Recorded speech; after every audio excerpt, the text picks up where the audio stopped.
Okay guys, at dire-diretso na tayo, no? Lapit ng umulan, kailangan natin mag-record.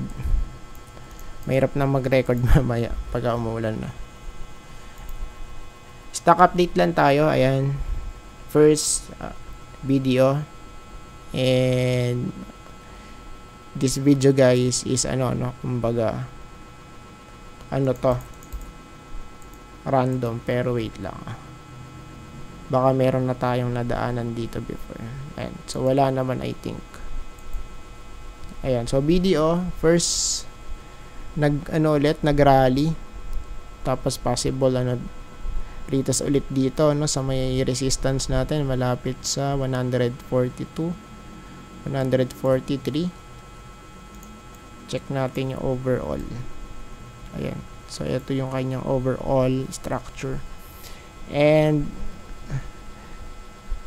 sa part kasi na to, pwedeng mag-retest ulit sa may trend line. May trend line tayo dito. So, as we see sa ating screen. Eto guys, okay. So, yung trend line na to yung sinasabi natin. Ayan. Of course, pwede dyan mag-retest ulit. Eto, yung price ni BDO. Ayan. Pero so far, eto muna, of course. Ito yung pinakamalapit 142, tapos yung next 154 at least. Ayan, 154, no? So pwede naman, at nakabaluktot na tayo dito. Let's see. Okay. Then sa daily, since malapit sa resistance, tignan natin kung masusustain at mag-breakout or else mag-stay dito tapos ma-reject. Ayan, no? And yung support natin malapit sa 131. Ayan. Yung 200. Okay, crucial din to kasi nauntog na ulit.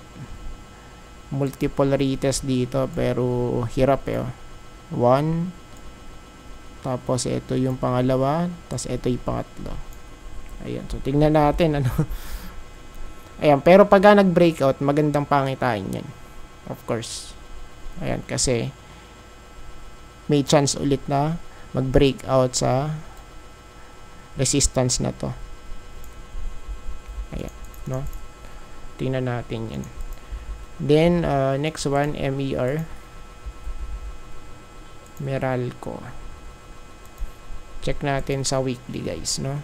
So sa weekly, ito yung kanyang itsura overall kasi sideways na mako-consider. 'Di ba? Okay, para siyang rectangle pattern guys. Okay, so nag-oscillate lang siya. Ayan. Pero this time I think meron ulit tong play. May chance para mag-breakout to print a new all-time high for this one. So tingnan na lang natin pero for now medyo possible, I think. Medyo ayan. So pwede naman. So as long as na mag-hold tayo dito sa may pinakamalapit na support sa weekly sa 347 dito guys, ayan, pwede kung magbabounce then push goods, ayan, for this one. Tingnan natin. Ayan, kasi before ganun din yung setup ito setup, ayan, tapos ito ulit yung setup, ayan, so tingnan natin since sideways din kasi ito. Ayan, pero pagka talaga pinitik to, solid, solid to guys, kasi magiging target natin yung height na to. Ayan, so pwede natin i-target yung height. Yung height, of course. Ayan. So at least dito, sa 539. Pwede dyan. Pwede dyan guys. Kasi rectangle pattern siya. Ayan. So next natin is, wait lang natin, JGS. Ayan. For JGS, walang kabuhay-buhay. Still bearish pa rin, I think. Tapos hindi pa tayo oversold dito. Ayan. Pwedeng malaglag sa next support. Probably sa ang price. What price? 23, I think. So yung 23, ito lang siya. Ayan, so malapit lang yan, ano. Lower high, lower low. Ayan, confirm, bearish, ano. Kitang-kita na sa, ano pa lang, sa galawan pa lang. Ayan. Next one is URC. Check naman natin to URC, guys. For URC, okay na ba nakikita natin dito? So, ritas lang kasi ito, eh. Ritas lang siya, guys. Ayan. So, we have here, nag-bounce, tapos sell up, bagsak, sell up. So, ano yung next? Okay, pwede naman ganyan, tapos ganyan. Ayan. So, just in case na hindi po siya makakapanik, no? At hindi masusustain yung kanyang price right now. So, pwedeng bumagsak ulit. Then, of course, pwedeng double bottom dito. Then, push ulit. Ayan. No? In short, sideways right now. Sideways to. URC. No? Yun nga lang, nasa resistance siya ngayon. Resistance, tapos medyo weak pa rin yung kanyang RSI. So, hindi makapanik dito sa 55. No? Ayan. So, for me, pwede pa rin bumalik sa may support 93, 94. Ayan.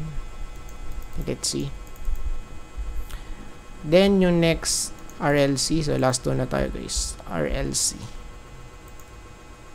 RLC naman, parang same lang din sila, eh, no? Di ba, eh, no? So, dito, guys, let's wait munang malaglag yung price somewhere here sa 13.6. So, mas ideal dito sa may area na to. Ayan, no? So dito pa lang kitang-kita na kung saan pwedeng ano, eh, huminto, ano, magkaroon ng stop. Same here. Ayan, pabagsak pa siya. Okay. Ayan. So for me, dito, yun na. Support ito dito, malapit sa 13.75. Then last but not the least, MEG. Excuse. Tilala muna ko. Allergy. Ayan. So, dito naman for MEG, guys. Retest lang din dito sa may resistance 1.8, pero still intact pa din to. Lower highs, right? Ayan, o. Lower highs. So, kung magre-retest, okay, pwedeng ma-hit yung 1.87. Ayan, no? Kung magra-rally. So, pwede naman talaga mag-rally to. 1.87 up to, of course, dito, guys. Ayan, sa may, ano natin, horizontal resistance. Next, 1.95. No? So, overall, yung kanyang itsura, eto, guys. Ayan.